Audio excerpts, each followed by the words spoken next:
এলডোরিয়ার জাদুকরী বনের গভীরে, যেখানে সূর্যের আলো প্রাচীন গাছের মধ্য দিয়ে নাচত এবং বাতাসে জাদু ভাসত, সেখানে লিও নামে একটি ছেলে বাস করত।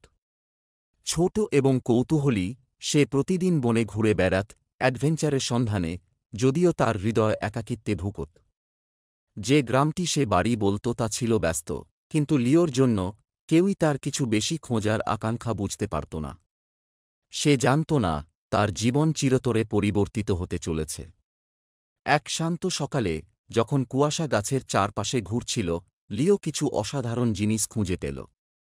একটি খোলা জায়গা তার সামনে খুলে গেল, এবং সেখানে নিস্তেজ অবস্থায় পড়েছিল একটি প্রাণী যা সে কখনো কল্পনাও করেনি, একটি ড্রাগন। এর গা নীল আঁশগুলি সূর্যের আলোতে মৃদু ঝলমল করছিল, এবং এর আগুনের মতো কমলা ডানাগুলি তার পাশে ভাঁজ করা ছিল। সতর্কতার সাথে লিও এগিয়ে গেল। ড্রাগনের সোনালি চোখগুলি ক্লান্তি এবং ব্যথার মিশ্রণে খোলা ছিল। এটি আহত ছিল, এর বিশাল শরীরটি ধীরে ধীরে শ্বাস নিচ্ছিল। তার ভয় সত্ত্বেও লিওর মধ্যে একটি অদ্ভুত আকর্ষণ অনুভূত হল। ধীরে ধীরে সে ড্রাগনের পাশে হাঁটু গেড়ে বসল এবং ফিস করে বলল, আমি তোমাকে আঘাত করব না। আমি তোমাকে সাহায্য করব।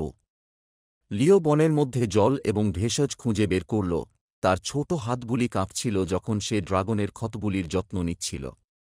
কাজ করার সময় সে ড্রাগনের সাথে কথা বলল, সান্ত্বনার কথা, তার একাকী অ্যাডভেঞ্চারের গল্প এবং তার রহস্যময় অস্তিত্ব সম্পর্কে প্রশ্ন।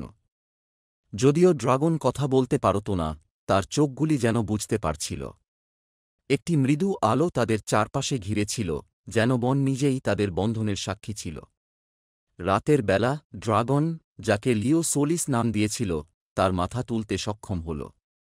অনেক দিন পর প্রথমবারের মতো লিও হাসল। সে আর একা ছিল না। কয়েক দিনের মধ্যে সোলিস শক্তিশালী হয়ে উঠল।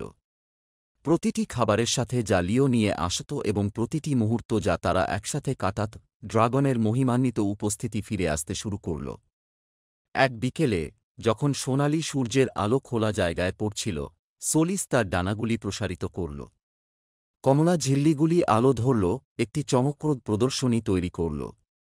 লিও পিছনে দাঁড়িয়ে উল্লাস করল। তুমি পারবে, সোলিস।